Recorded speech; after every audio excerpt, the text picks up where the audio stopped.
한 달이 다 가고 9월이 됐습니다. 요즘은 그래도 열대 현상이 좀 잦아졌죠. 9월달이 접어들면 이제 무더위가 지나가고 본격적인 가을이 시작되리라 생각을 합니다. 8월 한 달 동안의 무더운 더위 가운데서도 고생들 많이 하셨습니다. 오늘 빌립보 감옥에서 기도하고 찬송을 부르는 바울과 실라, 여러분들 잘 아시는 그런 내용의 본문일 것입니다. 문제는 바울과 신라가 빌립보에서 어떤 일을 하다가 귀신 들린 여성 하나가 이들을 뒤따랐습니다. 근데 문제는 복음을 전할 때이라고 하는 것입니다. 지금 열심히 주의 일을 하고 있는 거 아닙니까? 바울과 신라가 받은 사명, 그죠? 받은 사명을 좀 열심히 감당하고 있는 그런 거지요. 또 이들은 바울과 신라가 성령이 아주 강한 성령이 충만한 그런 하나님의 사람들 아닙니까? 특별히 바울은 예수님께서 특별히 주목받는, 그래서 바울은 자칭 사도라고 본인이 평을 하죠. 그런 바울과 신라가 하나님의 일을 하고 있는데, 어떻게 하나님의 일을 하고 있는데 귀신 들린 여종 하나가 이들을 뒤따르면서 계속 소리를 준다 이 말이에요. 계속 소리를 준다고 하는 것은 바울과 신라의 일을 방해하는 것이죠. 방해한다고 하는 건 뭐냐면은 하나님의 일을 지금 방해하고 있다고 하는 것입니다. 그죠? 예수님께서 천천하시면서 우리 인류에게 주신 최대 사명이 그거 아닙니까? 복음을 전하라. 그죠? 하는 것이 최고의 사명인데, 모든 인류에게 주어진 사명인데, 지금 바울과 신라가 그 일을 감당하고 있는데, 이 귀신이 그들을 뒤따라 다니는 것을 볼 수 있습니다. 그러니까 이 바울과 신라가 뒤따라 다녔다는 말은 무슨 얘기냐면, 바울이 동쪽으로 가면 동쪽으로 따라가고, 서쪽으로 가면 서쪽으로 따라가고, 둘로 나가면 둘에 따라가고, 산으로 가면 산으로 따라가고, 이 집 가면 이 집 따라가고, 저 집 가면 저리 따라가고, 이렇게 따라다니면서 소리를 지르는 것을 볼 수 있습니다. 소리 질러, 계속 소리 질러라고 하는 것이 얘기를 하고 주고 있죠. 그죠? 그죠? 그가 17절 말씀, 그가 바울과 우리를 따라와 소리질러 이르되, 근데 뭐라고 합니까? 이 사람들은 지극히 높은 하나님의 종으로서 구원의 길을 너희에게 전하는 자라. 그 지극히 맞는 말이지 않나요? 글자적인 것만 놓고 보면은, 지금 바울과 신라가 이 귀신이 하는 것처럼 이 사람들 지극히 높은 하나님의 종이다. 구원의 길을 너희에게 전하는 자라. 이렇게 얘기한 거 보면 극히 기본적인 얘기고, 어떻게 보면 바울과 신라를 인정하는, 그래서 바울과 신라를 좋아하는 그런 말인 것 같습니다. 근데 그렇잖아요. 지금 복음을 바울이 지금 아주 경건하게 하나님의 일을 하고 있어서 귀신이 뒤따다니면서 그런 소리를 빽 들리면서 저렇게 얘기한다고 하는 것은 뭘까요? 그 사람들을 인정하는 것이 아니라 오히려 조금 편화시키는, 그죠? 편화시키는, 예수님의 제자들이 전도하는 걸 보면, 보실래요? 세례 요한 같은 경우는 예수님이 저쪽을 지나가니까 세상 죄를 지고하는 하나님의 어린 양이로다, 이렇게 한마디 하잖아요. 그리고 또 예수님의 제자들이 그 복음을 전하는 과정을 보면 그렇게 뭐 이 귀신 들린 여자애처럼 그렇게 하질 않거든요. 그냥 오직 뭡니까? 하나님의 말씀에 순종하고 그죠? 하나님 말씀하신 걸 따라가는 그런 일에 최선을 다하는 것이지, 이 귀신 들린 여종처럼 그냥 어디를 가든지 소리 빽빽 들어가면 이거 지금 내가 보더라도 귀신이죠. 귀신 들린 여종이죠. 그런데 이건 문제냐면 그를 통해서 돈벌이 하던 주인이 있다고 하는 것입니다. 그죠? 그러니까 원주인이 따로 있다고 하는 거예요. 그러니까 방송으로 메인 방송이 따로 있다고 하는 거예요. 그냥 여종, 귀신들 여종은 지방 방송을 하나 와서 생각하고 메인이 따로 있다고 하는 것입니다. 돈벌이 하는 사람들이죠. 돈벌이 하는 사람들은 역시 육신적인 것들을 얘기하는 것입니다. 육신의 어떠한 정욕과 육신의 안목 이런 것들이죠. 이런 것을 채우기 위해서 그 귀신들을 이용하는 것을 볼 수 있습니다. 세상이 그래요. 자기의 욕심을 채우기 위해서 귀신들도 이용하는 그런 일들이 지금 우리나라에서 비일비재하지 않습니까? 그죠? 자신의 육신의 영달을 위해서 귀신들도 이용하는 그러한 돈벌이 하는 사람들을 이런 것들이 많습니다. 근데 이 주인 입장에서 보면은 그 아이로 인해서 그 돈을 벌고 자기의 그 육신을 채우고 있는데, 근데 이 돈벌이가 끊긴다 이 말이에요. 바울과 실라가 귀신을 쫓아내 버리니까. 그래서 바울과 실라가 그들이 바울과 실라를 고발하는 것을 볼 수 있습니다. 그런데 본문의 말씀 보니까 고발을 하는데 그냥 고발한 것이 아니라 자 18절 이같이 여러 날을 하는지라 바울이 심히 괴로워하여, 바울이 심히 괴로워했다고 그러잖아요. 그죠? 하나님이 큰 종이지만 작은 여종 하나 때문에 심히 괴로워하는 바울이 심히 괴로워해 돌이켜 그 귀신에게 이르되 예수 그리스도의 이름으로 내가 네게 명하노니 그에게서 나오라 하니 귀신이 즉시 나오니라. 이 과정인데 왜 그런 바울과 실라가 즉시 그 귀신을 쫓아내지 않고 여러 날이 있었을까요? 바울과 실라가 왜 귀신을 쫓아낼 수 있었음에도 불구하고 만나는 순간에 얘는 귀신이다 하고 이게 알고 쫓아내야 되는데, 귀신을 쫓아내야 되는데 여러 날을 하는 것을 볼 수가 있습니다. 인내하는 것이죠. 예수님께서 말씀하신 것은 인내, 인간 사실 인내가 매우 중요한 거 아닙니까? 그러나 끝내 이 귀신이 그 일을 계속 하니까 바울과 실라가 귀신을 쫓아내는 것을 볼 수 있습니다. 근데 이 주인 입장에서 보면 뭐라겠나요? 수익의 소망이 끊어져서 바울과 실라를 붙잡아서 장토로 갈리들에게 끌어갔다가 사관관 데리고 와서 말하되 이 사람들이 유대인과 우리 성읍 열하게 하며, 자 22절 보세요. 무리가 일제히 일어나, 중요한 것은 무리라고 하는 것입니다. 많은 사람들이 얘기하는 것이죠. 거기 바울과 실라가 이 기사와 이적을 향하기도 하잖아요. 바울과 실라가. 그러다 보니까 많은 무리들이 그들을 따라다녔겠죠. 어디 가는 곳마다. 그런데 사람이 마음이 간사해요. 예수님께서 예루살렘 입성할 때도 그냥 예루살렘 성이 요동할 정도로 예수님을 환영을 했잖아요.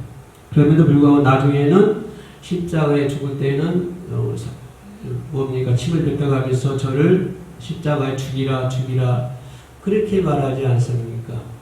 그렇죠. 이런 것이 참 그러는데 인간의 마음인데, 이 바울과 실라를 따라다녔던 이 무리들도 그렇게 변화하는 것을 볼 수가 있습니다. 그렇죠. 때로는 바울과 실라가 어떤 기사 이적과 행하니까 그것을 이렇게 전적으로 이렇게 또 따랐다가도 뭡니까? 이제 다시 그런 심정들이 변해가지고 무리가 일찍 일어나 고발하고 또 상관들이 옷을 찢기도 하고 벗기고 매우 쳤다. 그러니까 매우 많이 들었다고 하는 것입니다. 옷을 벗기고 이제 이 과정에서 생각해 보는 것은 하나님의 일을 하다가도 저렇게 매를 맞고 많이 맞는구나 라고 하는 것을 볼 수. 그것도 누구에 의해서 뭐 때문에? 귀신 때문에.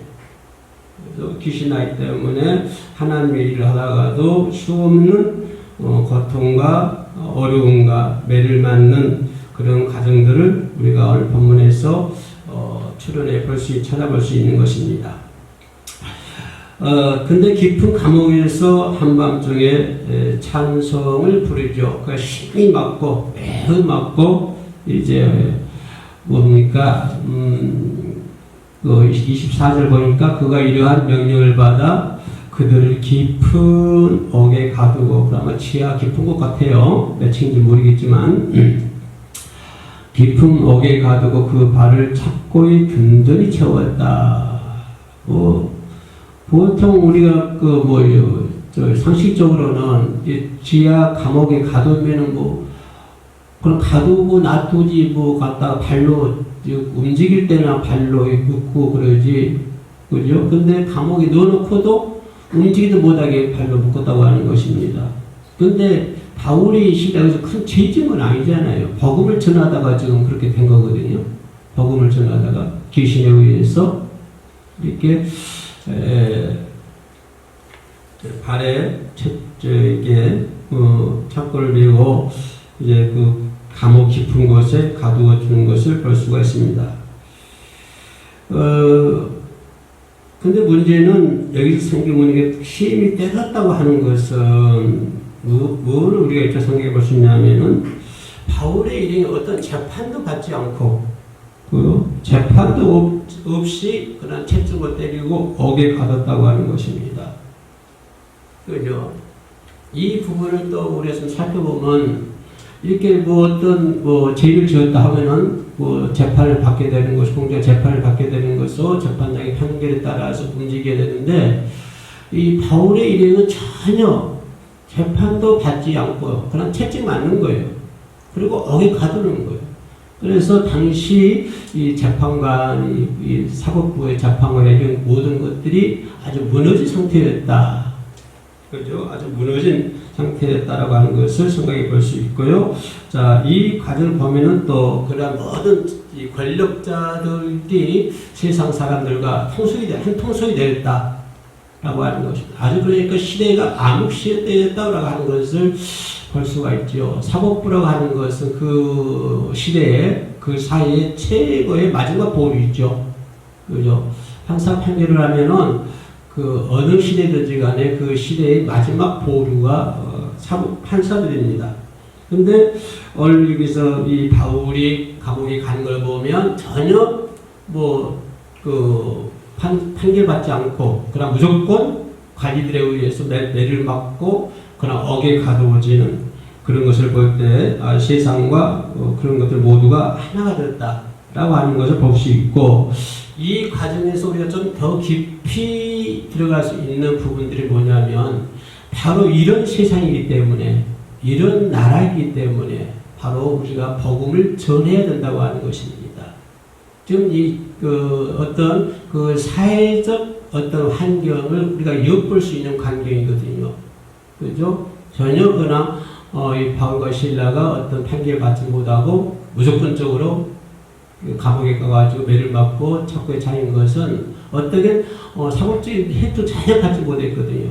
그러나 이렇게 보면 그 시대가 아주 암흑적인 시대였다. 말로 표현할 수 없는 마귀들과 귀신들과 세상이 짝짝꿍이 되는 하나가 되어가지고 세상이 그냥 더러운 세상으로 만들어서 가는 그런 시대이다, 그런 세상이다 라고 하는 것을 볼 때에 어찌 그때뿐만 그러겠습니까? 그 전의 역사도 그랬을 것이고 지금도 세상 곳곳에는 그런 일들이 비일비재하게 나타난다고 하는 것입니다. 바로 이런 시대에, 이런 세상에 우리는 복음을 전해야 된다고 하는 이런 암흑적인 이런 사건도 우리 본문에서 좀 생각해 볼 수 있는 부분이죠. 그 여자의 입장에서 보면 그 귀신 들린 여자요, 바울이 자신을 흉악한 귀신, 그죠? 흉악한 귀신을 쫓아내준 은인이잖아요. 한편으로 보면은, 그죠? 이 작은 여자아이는 어디 한 면만 바라보면 바울이 너무 고마운 사람이잖아요. 귀신을 해주기 때문에. 그러나 그 여자 입장에서 보면은 바울이 상당히 고맙고 감사한 사람인데, 여자 주인 입장에서 보면 그저 자기들의 돈벌이를 빼앗는 아주 빼앗아가는 흉악한 사람으로 보고 있다고 하는 것입니다. 그러니까 바울을 바라보는 지금 시각이 나누어진다고 하는 거예요. 이 귀신 들린 아이, 이 여자 입장에서 보면은 바울이 너무나 고마웠고 감사한 사람이잖아요. 그래서 스리브 마리아 같은 경우는 평생 예수를 따라다니면서 이렇게 보호하고 이렇게 하잖아요. 그죠? 귀신 들린 여자아이, 그 막달라 마리아요. 그런 것처럼 이 여자 입장에서 보면은 바울과 신라가 너무나 고마운 사람인데, 감사한 사람인데, 이 주인 입장에서 보면 그저 자기들의 밥그릇을 뺏어간 아주 흉악한 사람으로 본다고 하는 것입니다. 지금도 이런 시각은 지금도 존재하고 있어요. 좀 예수님 가신 지가 거의 2000년 넘잖아요. 지금도 수많은 세월이 흘렸음에도 불구하고 예수님을 바라보는 시각이, 어떤 사람은 너무 고마운 사람, 너무 감사한 사람, 평생을 인생 바쳐서 추종하고 복음을 전하고 예수님의 뒤를 따라가는 사람이 있는가 하면, 또 어떤 사람도 어떻습니까? 그런 사람들 잡아 죽이고 핍박하고, 그죠? 그렇게 지금도 예수 그리스도를 바라보는 시각이 각자 다르다고 하는 것입니다. 그러면 예수를 그렇게 생각하는 사람들은 어떤 사람들이죠? 바로 이 귀신 들린 여자의 주인, 그죠? 이 세상의 욕심, 물질, 자기 배만 채우려고 하는 그런 사람들이라고 하는 것입니다. 그런 사람들은 예수를 흉악한 사람으로 바라보고, 어떤 사람, 유대인들이잖아요. 예수 십자가 못 박은 사람들. 유대인 입장에서 보면 아주 예수라는 사람이 흉악한 사람이거든요. 자기의 밥그릇을 깨버린 사람. 유대인들의 밥그릇을 깨버리고, 유대인들의 앞길을 막아버리고, 유대인들이 앞으로 살아갈 일을 차라리 막아버리는 그런 사람이, 아주 흉악한 사람이 예수거든요. 그들 유대인 입장에서 보면은. 그래서 결국은 유대인들은 예수를 갖다가 십자가에 체류시켜버리잖아요. 그죠? 그러니까 지금도 예수를 바라보는 시각이 그렇게 구분되어 있다라고 하는 것을 벌써, 저와 여러분들 예수를 바라볼 때 너무 감사하고 예수 생각만 해도 눈물이 나고, 그죠? 기도할 때 눈물이 나고 예배할 때 그러잖아요. 그러나 어떤 사람들은 예수를 흉악한 사람으로 취급하고 있다. 바로 유대인들처럼 지금도 유대인들 같은 사람들이 너무나도 많이 있다고 하는 것입니다. 그래서 그들은 즉시 뭡니까? 바울과 실라를 붙잡아서 로마 광장의 관리들에게, 그죠? 넘기는 것입니다. 근데 이 관리들은 어떤 사람들이죠? 유대인들이잖아요. 전부 다 유대인들. 이방인들도 아니고 유대인들이거든요. 십자가 못 박은 사람들, 유대인들. 이 사람들이 제목이 뭘까요? 괴상한 풍속을 전한다, 이런 말이거든요. 그렇죠. 저 바울과 실라가 전혀 알아듣지도 듣지도 못한 이상한 풍속을 전해가지고 사회를 혼란시킨다, 이런 제목이겠죠. 그러니까 유대인들이 예수 십자가에 못 박을 때도 참남죄라든가 이런 것도 제목이 걸잖아요. 똑같다고 하는 것입니다. 유대인들 생각이. 그래서 로마 관리들은 뭡니까? 그냥 로마 사람들은, 관리들은 그냥 그들의 말만 듣고, 그리고 바울에게 변명할 시간을 주지 않는 거예요. 변명할 시간을. 바울과 실라가 한마디도 변명할 수 있는 기회조차 주어지지 않는 거예요. 오늘 본문을 좀 길게 읽었는데요. 이걸 이해하기 위해서 16장부터 32장까지 읽었는데, 이걸 쭉 보면 바울과 실라가 한마디를 하지 않습니다. 그들이 매를 치고 감옥에 가둬도 바울과 실라가 한마디 변명할 수 있는 기회를 주지 않는 거예요. 그냥 옷을 찢고 그냥 벗긴 위에 매를 심하게 치는 거예요. 그냥입니다. 그냥 아무 이유 없어요. 그냥 변명할 기회도 없고 이게 정말 재판 받을 만한 그런 것도 없고 그냥 변명할 기회도 조차 주지 않고 바울과 실라를 이것이 이제 귀신들의 특징이죠. 이 사단 마귀의 특징입니다. 그죠? 또 어쩔 때는 자기들만 주장하시는 논리, 예를 들어서 에덴 동산에서 아담에게 꼬셨던 사단의 논리, 그죠? 그런 것도 생각해 볼 수 있지만 오늘 바울과 실라 앞에서는 그냥 무조건 심하게 때려가지고 옥에 가두는 것을 볼 수 있습니다. 그러면 옥에 가둔다고 하는 것은 뭘까요? 누구 짓일까요? 마귀 짓이잖아요. 이거는 그잖아요. 사단의 짓이잖아요. 이 부분을 생각해 볼 수 있고 24절부터 25절 말씀 보면 이제 그런 와중에 찬송이 울려 퍼집니다. 아주 중요한 부분이죠. 찬송이라고 하는 것은 그렇게 막강한 힘이 있습니다. 찬송이라는 것은 찬송 속에 능력이 있는 거예요. 왜냐하면 하나님께서도 인간을 지으실 때 찬송을 받으시기 위해서 인간을 지었다고 하는 말씀이 구약에 있지 않습니까? 이 당시 로마 사람들은 이 바울과 실라를 꼼짝 못하게 쇠사슬로 묶어가지고 묶어놨습니다. 감옥에다. 바울과 실라가 살인죄를 지었습니까? 큰 죄를 지었습니까? 이들이 생각하기에는 이상한 풍속을 전한다. 이거잖아요. 그들이 생각할 때, 그들이 판단할 때는 이상한 풍속을 전한다. 이것뿐인데, 그럼에도 불구하고 꼼짝 못하게 쇠사슬로 묶어가지고 마치 살인자, 몇 명을 죽인 살인자처럼 그렇게 취급하는 것을 볼 수 있습니다. 그러니까 이 바울과 실라가 매우 맞았다. 옷을 벗기고 맞았으니까 그 몸이 그 몸을 생각해 보세요. 얼마나 몸이 아팠겠어요. 그죠? 살점이 떨어져 나갔을 것이고 그 상태에서 모든 의료 혜택을 받지 못하고 그냥 그대로 지금 감옥에 갇혀 있지 않습니까?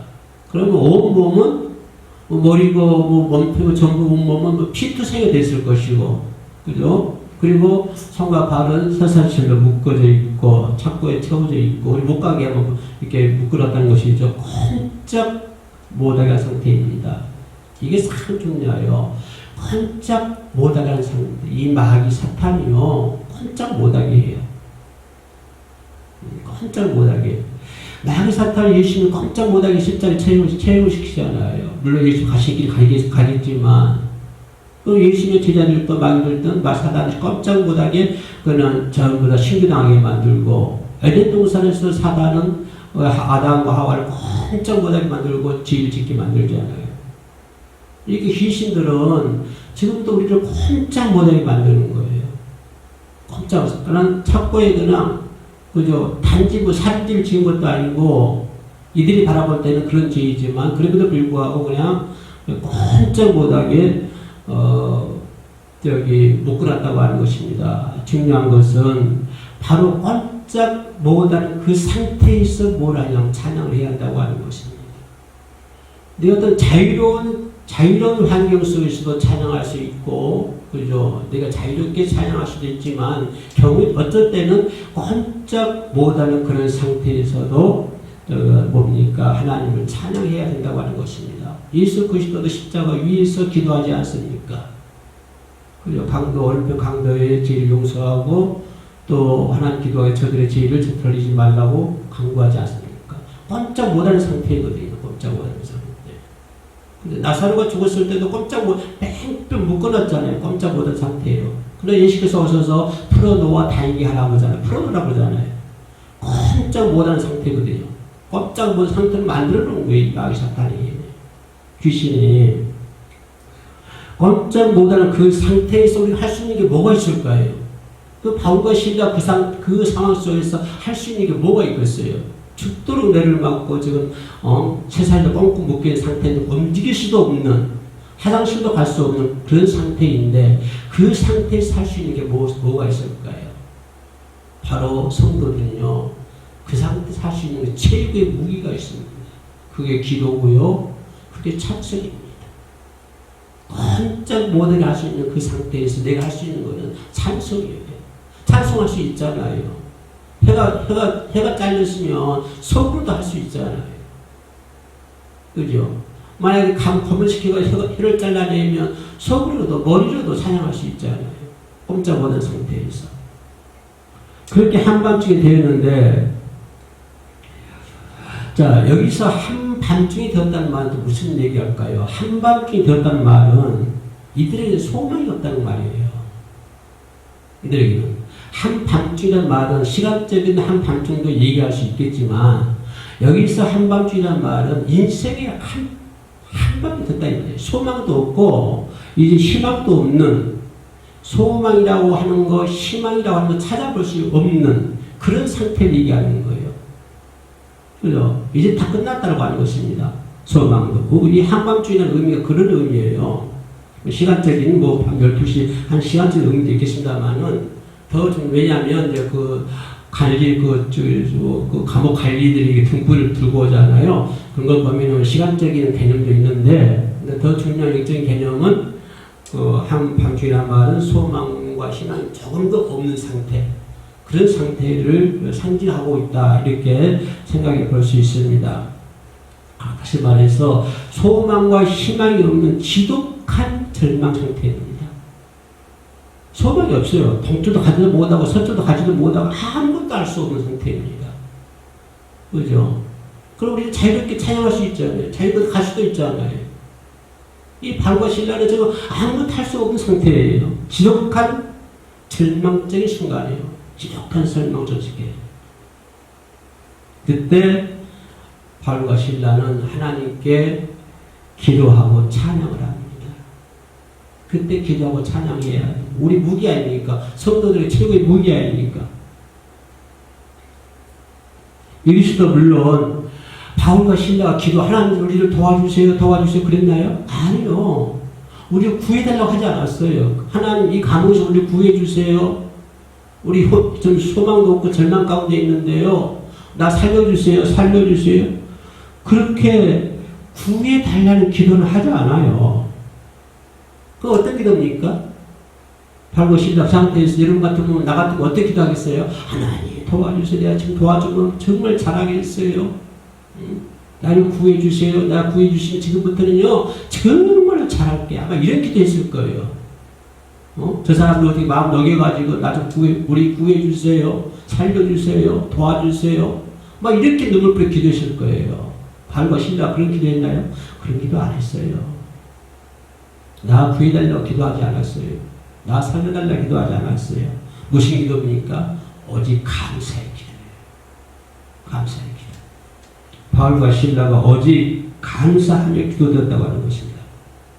그러니까 가장 깊은 절망 현장에서 감사와 찬양은 나를 더 강하게 만드는 거예요. 하나님 나 구해주세요. 나 어디 살려주세요. 그런 기도보다도 하나님 감사합니다. 이런 상황에서도 감사합니다. 그 감사하면요, 그 기도로 인해서 자기가 더욱 뭐가 될까요? 더욱 담대한 강한 사람이 되고요, 담대한 사람이 되는 거예요. 하나님 어떤 문제가 있어요. 하나님 나 이 문제 해결해 주세요. 어떻게 해주세요. 그런 기도보다도 그러죠. 오직 그 환경 속에서 하나님께 감사하고 그 환경 가운데 하나님을 찬양하면은 내가 더 강인해지는 거예요. 내가 담대해지는 거예요. 만약 그 상황은 내가 어려운 처지에 있을 때 하나님 나 도와주 이 문제 해결해 주세요. 어떤 내가 좋아하는 반향을 내가 선호하는 반향 해결해 주세요. 그런 맨날 기도하면요, 그런 강인한 사람 감사 안 나옵니다. 그런 기도 속에서 무슨 감사가 나오겠어요? 그런 기도 속에서 어떤 사람이 강해지고 담대해지겠어요? 절대 담대하고 강하고 담대해지지 않아 감사가 안 나와요. 그런 환경 가운데서도 감사가 나올 때 하나님 범사에 감사라고 했잖아요. 그 속에서도 감사가 나올 때 내가 강인해지는 사람이 되는 것이고요. 내가 담대해지는 사람이 될 수 있는 거예요. 우리가 기도 내용이, 기도하는 것들이 그렇게 바꿔져야 된다고 하는 것입니다. 그죠? 그러니까 항상 범사에 감사할 수 있는 사람. 그래서 내가 담대한 사람이기 때문에, 내가 강한 사람이기 때문에 찬양은 아니에요. 바울과 실라가 담대한 사람이기 때문에 찬양했습니까? 거기서? 바울과 실라가 담대한 사람이니까, 대단히 강한 사람이니까 거기서 찬양했나요? 그들이 강한 사람이고 담대한 사람이니까 그 상황 속에서 감사와 찬양한 것이 아니라 그들이 감사와 찬양을 하니까 강하고 담대한 사람이 되는 거예요. 우리가 이걸 놓치고 있어요. 이걸 놓치고 있어. 이걸 자꾸 우리 오해하고 있다고 신앙생활 하면서. 바울과 신라가 강하고 담대한 사람이니까 찬양했습니까? 기도했습니까? 아니에요.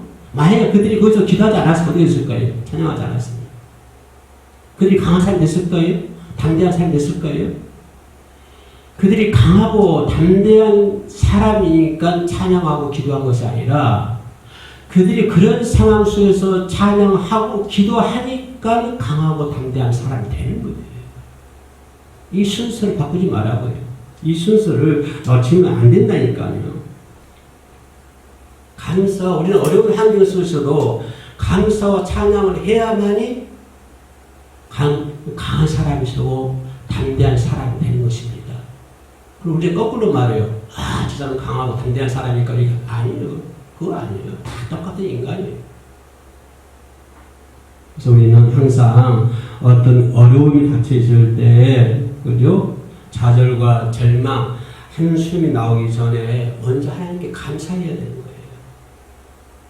한숨 대신에 감사해야 되고 좌절과 절망 대신에 먼저 하나님께 감사해야 되는 것이에요. 바울과 실라가 그러지 않았습니까? 그래서 억토가 무너지고 구원받지 않습니까?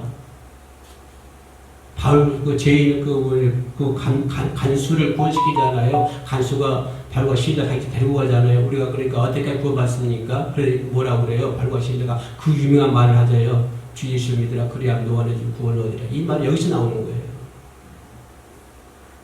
우리는 안전히 절망과 좌절 속에 한숨이 나오기 전에 하나님께 먼저 하나님께 감사해야 돼요. 이것은 완전히 시간 싸움입니다. 절망의 한숨이 먼저 나오면 나는 파멸의 사람이 되고 마는 거예요. 절망이 나오고 한숨이 나오면요, 나는 파멸의 사람이 될 수밖에 없는 거죠. 그래서 난 강인한 사람이 돼요. 담대한 사람이 돼야 돼요. 그러기 위해서 어떻게 해야 된다? 찬양해야 하고 기도해야 된다고 하는 것입니다. 감사와 찬양이 먼저 나오면 나는 믿음의 사람이 될 수가 있는 것입니다.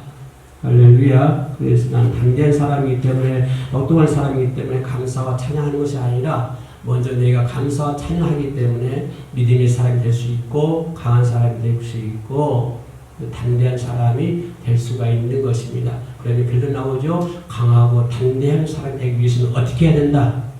범사에 감사하고 먼저 찬양하고 기도하라. 그래야면 강하고 담대한 사람이 될 것이다. 이런 요지의 말씀이 되겠습니다. 잠시 기도하겠습니다. 은혜로 오신 아버지 하나님 감사합니다. 바울과 실라가 빌립보 감옥에서 감사와 찬양을 할 때 하나님 함께 하시고 놀라운 역사가 이루어지는 것처럼, 그리고 강인한 사람이 되는 것처럼 우리가 이 땅에 살아가면서도 어떤 환경에 투입하지 않도록 도와주시고 어떤 환경과 역경 가운데서도 하나님께 찬양하고 감사하며 기도할 수 있는 하나님의 믿음의 사람들이 될 수 있도록 도와주시옵소서. 예수님의 이름으로 기도합니다. 아멘.